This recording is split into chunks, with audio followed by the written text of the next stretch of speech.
Tu es celui qui établit la paix. Car tu connais l'importance de la paix dans la vie d'une personne.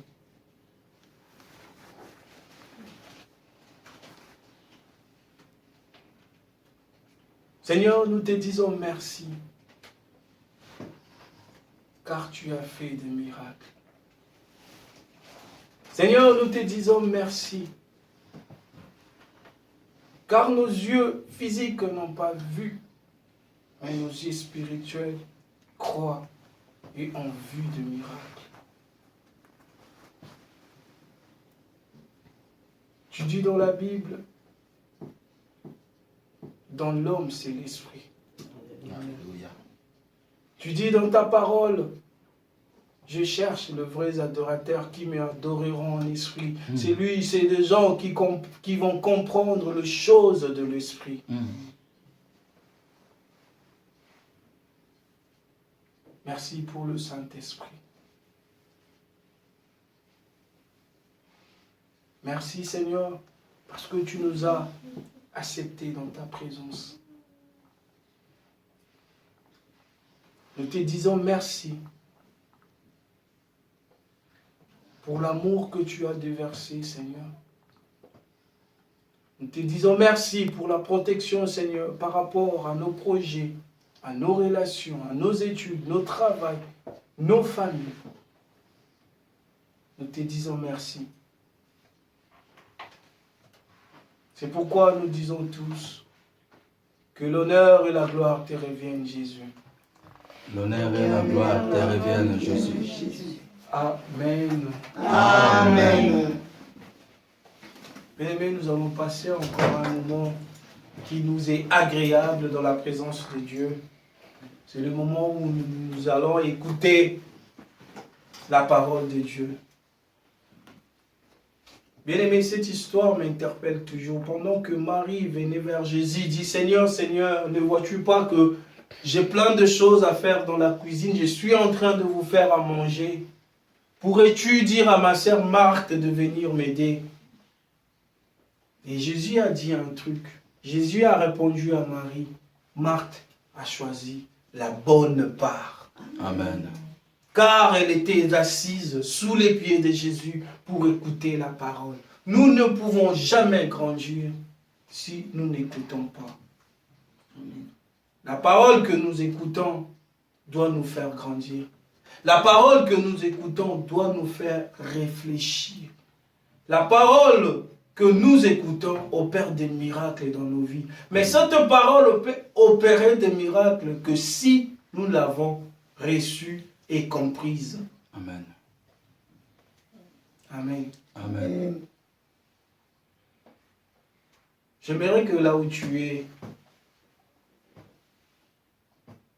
pendant que nous allons recevoir l'homme de Dieu, l'apôtre Timothée, tu acclames pour la gloire de Dieu. Alléluia. Seigneur.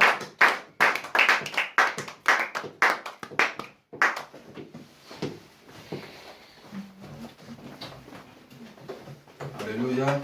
Amen. Dieu est merveilleux.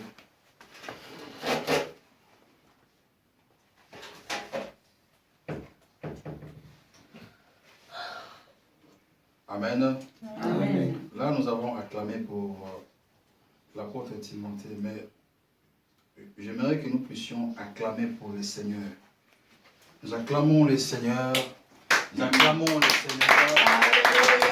Le Seigneur parce qu'il est grand, parce qu'il est Dieu, parce qu'il est puissant. Nous acclamons ce Dieu-là parce qu'il est donné la vie ce matin. Nous acclamons ce Dieu-là parce qu'il a accordé les souffles et les vies. Alléluia. Merci Seigneur. Amen. Amen. Amen. Amen. Sans plus tarder, bien-aimés, nous allons ouvrir nos Bibles.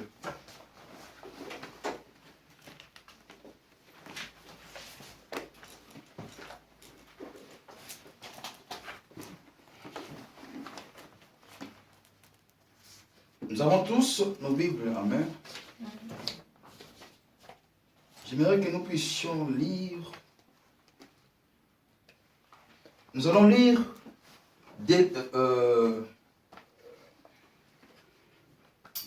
dans le livre de Genèse, Genèse 18 et Genèse 22. Et nous allons commencer d'abord à lire le Genèse 18, au premier verset jusqu'au 15e verset. Et j'inviterai notre sœur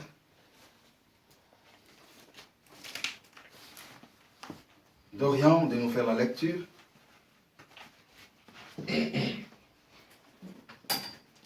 Et notre sœur Olive va se préparer pour la lecture de Genèse 22, 16 à 18. Genèse 18, versets 1 à 15. Amen. Puis Yahweh lui apparut dans les plaines de Mamré, comme il était assis à la porte de sa tente, pendant la chaleur du jour. Et il leva ses yeux et regarda. Et voici, 3 hommes parurent devant lui.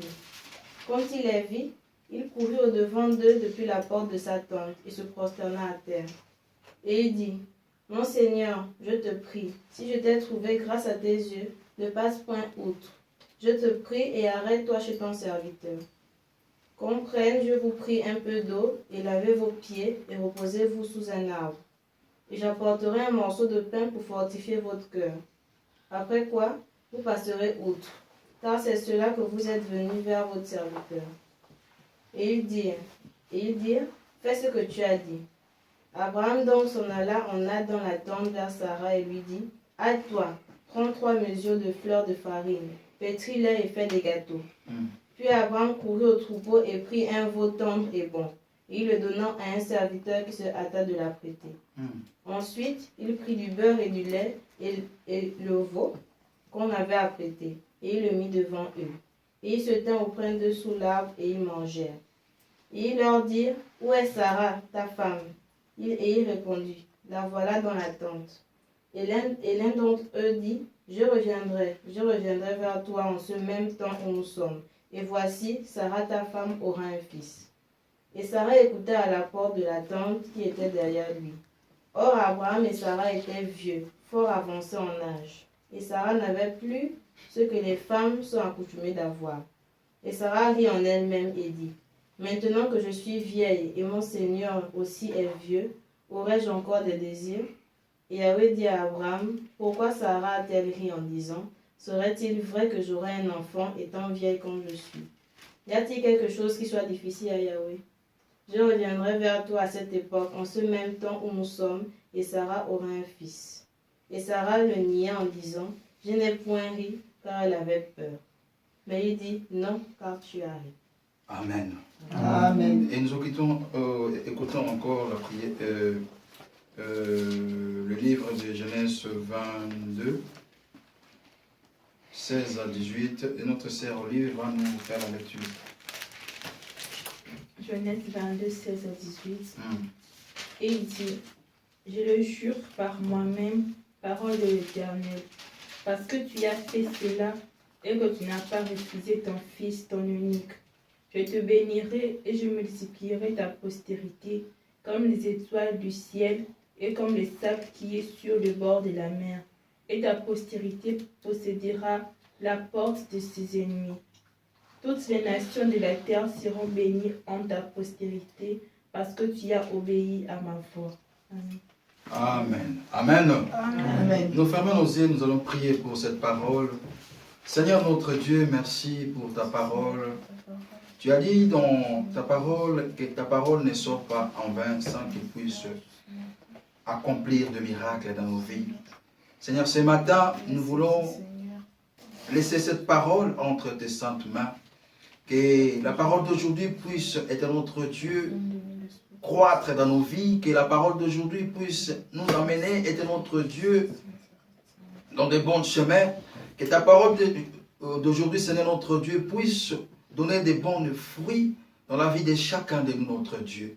Nous chassons tout esprit et de notre Dieu, de vol de parole, notre Dieu, que ça soit loin de nous ce matin dans ce lieu, au nom de Jésus-Christ. Et oui, que ton esprit nous guide et de notre Dieu, enfin que ta parole puisse prendre la place dans cette église. Dans le nom précieux de notre Seigneur Jésus-Christ, Nous avons ainsi prié. Amen. Amen. Amen. Amen. J'aimerais vraiment bien aimer servir les enfants, surtout les petits, parce que en tournant, ça dérange un peu. Nous avons lu dans les livres de Genèse 18, 1 à 15, et nous avons aussi lu dans les livres de Genèse 22, de 16 à 18.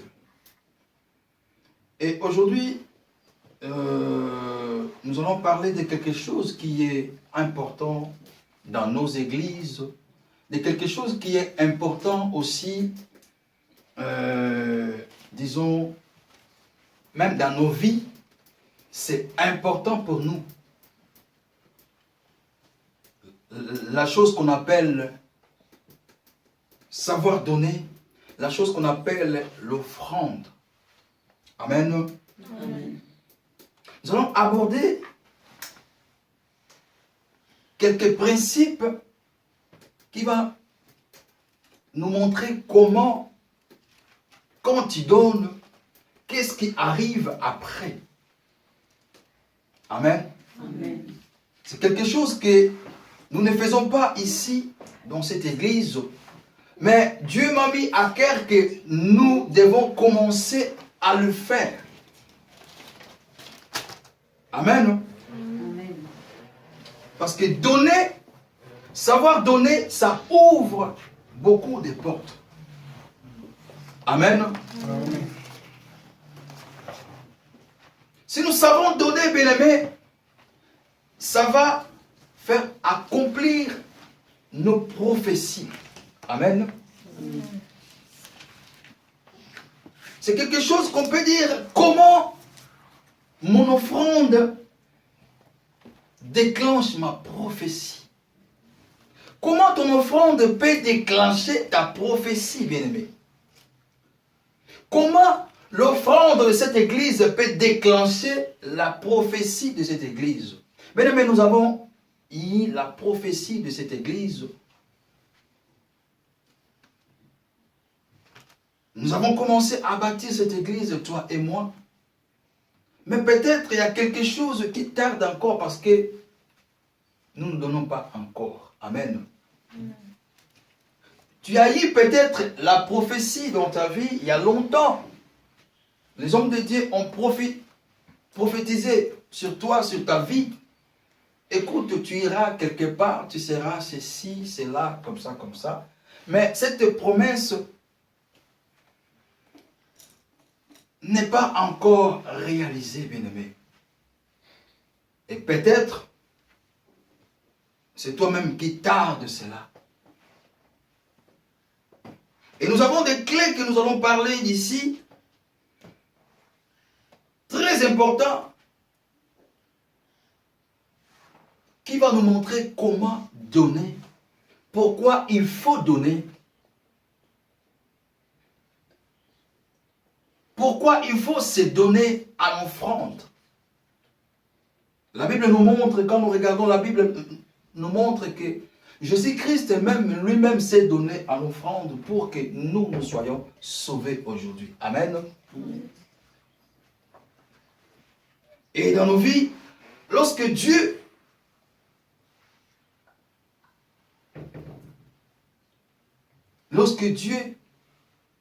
nous donne une prophétie, bien-aimée, et cette prophétie, il est notre sort pour le mener à l'accomplissement. Amen. Amen. Et cette prophétie, c'est l'une des clés qu'on peut appeler, qu'on peut mettre en place l'offrande. L'offrande peut déclencher beaucoup de choses. L'offrande déclenche certaines choses que tu ne peux pas imaginer. Et quand nous regardons les mots offrande, bien-aimés, nous sommes les intellectuels. Par définition, nous voyons que, déjà nous voyons ces mots offrande, nous voyons, c'est un nom féminin. Et par définition, on peut le définir dans deux sens. l'offrande, c'est les dons destinés à l'Église, au saint ou à Dieu pour l'honorer. Et le synonyme d'offrande, on peut dire cadeau ou un don. Amen. Et l'autre sens, on peut définir l'offrande comme don que l'on fait à une association ou à une organisation dans un but bienfaisant par charité. Amen. Amen. Je peux avoir l'argent, je dis, écoute, je vais donner un don dans une association et pour que les dons-là puissent donner quelque chose à cette association ou pour aider les pauvres, pour faire quoi que ce soit dans l'association. Amen. L'offrande que nous donnons dans l'église, l'offrande que tu dois donner à l'église, cette offrande-là, ça ne vient pas du pasteur, ça ne part pas sur le pasteur, mais c'est pour que ça puisse contribuer à l'œuvre de Dieu. Amen. Et c'est pour que ça puisse contribuer à acheter ou à faire des besoins de l'église. Amen. Mais quand on lit la Bible, on comprend beaucoup de choses dans tous les 2 chapitres qu'on venait de lire. En lisant les Écritures de Dieu, nous voyons qu'il y a des principes qui nous ont frappés. Il y a des principes qui peuvent transformer quelque chose que nous appelons la prophétie. Amen. Amen. La prophétie, ça peut se transformer en promesse. Et en promesse à l'accomplissement. Amen. Amen. La prophétie, ça peut se transformer à la promesse et de la promesse à l'accomplissement. Amen. Amen. Et quand nous lisons la Bible, nous voyons que Dieu, nous allons lire ça après, Dieu a donné la prophétie à Abraham. Et après, Dieu a donné la promesse et après, il y a eu l'accomplissement. Amen. Amen. Dans le livre de Romains 9, l'apôtre Paul nous parle de la promesse faite à Abraham. Quand nous lisons la Bible dans Romains 9, la Bible nous dit, voici en effet la parole de la promesse. Amen. Je reviendrai à cette même époque et Sarah aura un fils. Amen. Ça, c'est la promesse que Dieu a faite à Abraham. Mais avant tout, Abraham a eu déjà la prophétie. Mais après, c'est la promesse qui est venue. Et après, c'est l'accomplissement qui est arrivé après. Amen. Amen. Amen. Amen. À cause de l'offrande, tu peux avoir la promesse et en même temps l'accomplissement. Amen. Amen. Nous avons lu dans Genèse 22, 16 à 18, et je lis encore ça, le verset 16 nous dit, et dit, je le jure par moi-même, parole de l'Éternel, parce que tu as fait cela, et que tu n'as pas refusé ton fils, ton unique. 17, je te bénirai et je multiplierai ta prospérité comme les étoiles du ciel et comme le sable qui est sur les bords de la mer. Et ta prospérité possédera la porte des ennemis. 18 nous dit, toutes les nations de la terre seront bénies à ta postérité parce que tu as obéi à ma voix. Amen. C'est l'obéissance, bien-aimés. L'obéissance à la voix de Dieu. L'obéissance à la parole de Dieu. L'offrande, ce n'est pas quelqu'un qui a inventé ça, mais c'est écrit dans la parole de Dieu. Amen. Amen. C'est écrit dans la parole de Dieu. Et notre texte, bien-aimé, nous fait comprendre que l'accomplissement de la parole ou l'accomplissement de la promesse faite à Abraham s'est accompli parce que celui-ci a offert son fils. Amen. Amen. Avant, Abraham haït la prophétie et haït la promesse. Mais cette promesse s'est accomplie parce que Abraham a offert son fils. Amen. Et à la fin, nous avons vu que le fils même, il n'était pas mort. Amen. Dieu a voulu juste voir la foi. Dieu a voulu juste voir l'obéissance. Amen. Mais c'est dur. Hein? C'est dur que tu as fait tant d'années. Tu n'as pas des enfants. Et d'un coup, Dieu te donne l'enfant. Et puis Dieu te dit encore que va m'offrir cet enfant. C'est dur pour nous. Amen. Mais il y a une chose que nous devons comprendre.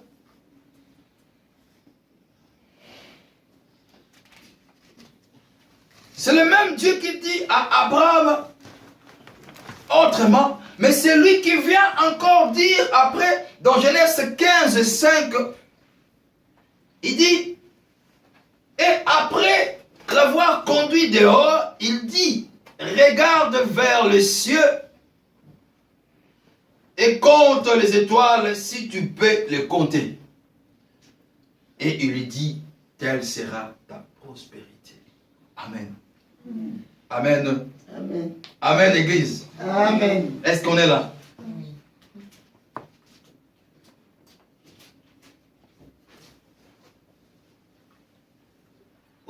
Ce matin, il nous dit ici que cette prophétie s'accomplira à cause de l'offrande. Amen. Il dit, telle sera ta descendance. C'est la prophétie. Mais cette prophétie s'accomplira à cause de l'offrande. Amen. Amen. Bien aimé, nous devons savoir, l'offrande permet à notre prophétie de passer du stade du projet à celui d'une promesse. Amen. Amen. Alors nous savons qu'une promesse est une dette. Quand quelqu'un te promet quelque chose, c'est une dette. Donc jusqu'à ce que la personne va réaliser sa promesse. L'offrande a plusieurs, plusieurs avantages dans l'accomplissement de la prophétie. L'offrande a beaucoup d'avantages à l'accomplissement de la prophétie.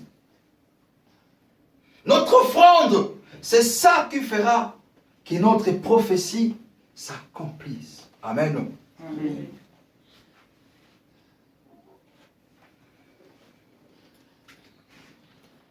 Nous pouvons voir trois choses que nous allons développer ce matin qui vont nous faire entrer pour comprendre vraiment pourquoi devons-nous donner l'offrande. Et premièrement, nous allons voir l'offrande brise la puissance du doute. Et deuxièmement, nous allons voir l'offrande sécurise ou assure l'accomplissement de la prophétie. Et troisièmement, nous allons voir l'offrande déclenche notre prophétie. Amen. Amen. Et ces trois choses-là, et c'est ce que nous allons parler ce matin. L'offrande brise la puissance du doute, bien-aimé. L'offrande brise la puissance du doute.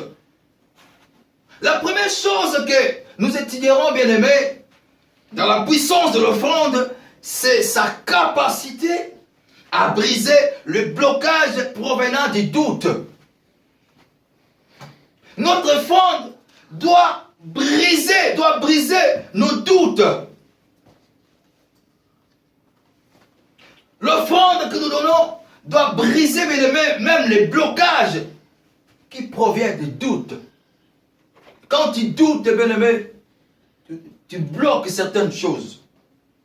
Amen. Et la Bible nous affirme dans le livre de Jacques 1, versets 6 à 7, la Bible dit, mais qu'il la demande avec foi sans douter. Sans douter. Et si quelqu'un peut nous lire le verset 5 de Jacques 1.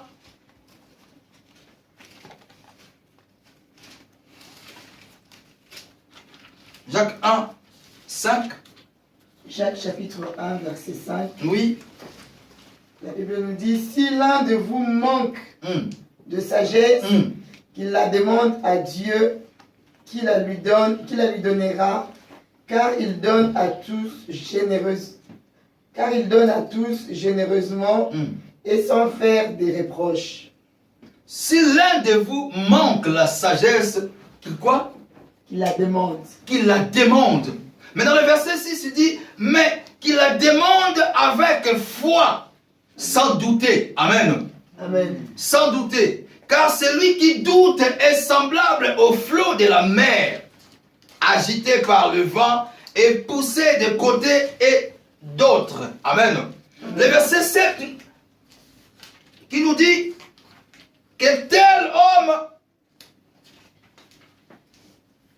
ne s'imagine pas qu'il recevra quelque chose du Seigneur. Amen. Amen. Si tu doutes, bien-aimé, de quelque chose, ne crois pas que tu vas recevoir quelque chose venant de Dieu.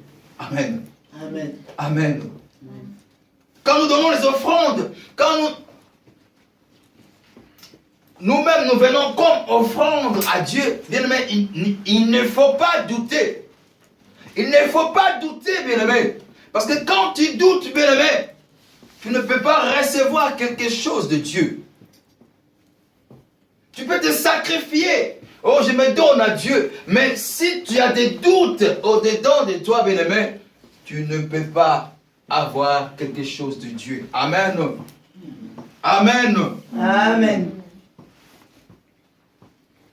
Aujourd'hui, nous apprenons par cette parole que celui qui doute, bien-aimé, est incapable de recevoir une chose de la part de Dieu. Si nous doutons, nous sommes incapables de recevoir quelque chose de la part de Dieu. Et cependant, nous découvrons dans le texte que nous venons de lire ici, qu'Abraham a douté lorsque Dieu lui a promis Isaac. Amen. Amen. Et Sarah en a même ri. Amen. Amen. Et si nous lisons dans le verset 12, la Bible nous dit, dans Genèse 18, la Bible nous dit, dans le verset 12, nous dit, Sarah rit. Sarah rit en elle-même, maintenant que je suis ise, se dit-elle, aurais-je encore du plaisir? D'ailleurs, mon maître aussi est vil. Amen. Amen. Sarah a rigolé. Sarah a ri. Parce qu'il avait des doutes. Amen. Parce qu'elle avait des doutes. Sarah, elle a douté par rapport à ce qu'elle était. Par rapport à l'âge. Amen.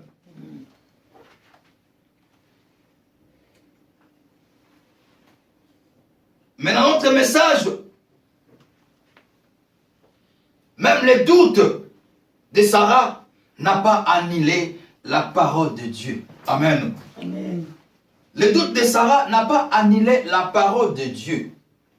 La parole que Dieu a dit à Abraham, malgré le doute de Sarah, ça n'a pas annulé cette parole-là.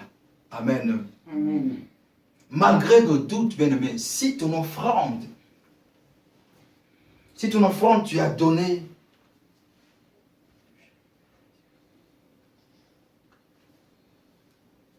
et si tu avais la prophétie de Dieu, la parole que Dieu a dit pour toi, ça va s'accomplir. Amen. Nous voyons que pendant 24 années, bien-aimés, Abraham et sa femme, ils recevaient des promesses. Mais ces jours, les promesses sont devenues un décret pour eux.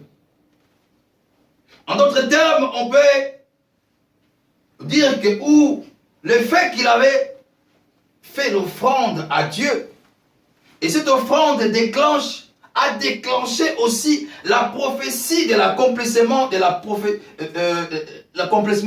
prophétie de Dieu. L'offrande qu'Abraham a donnée après, ça déclenchait toutes choses. L'offrande qu'Abraham a donnée, ça déclenchait ce que Dieu lui avait dit. Telle sera ta descendance, si tu sais compter, si tu peux compter les étoiles. Amen. Nous pouvons lire ça dans Genèse 18 toujours, le verset 4 et 8. Manadi peut nous lire ça vite fait. Genèse 18, verset 4. Oui. Permettez-moi d'aller chercher un peu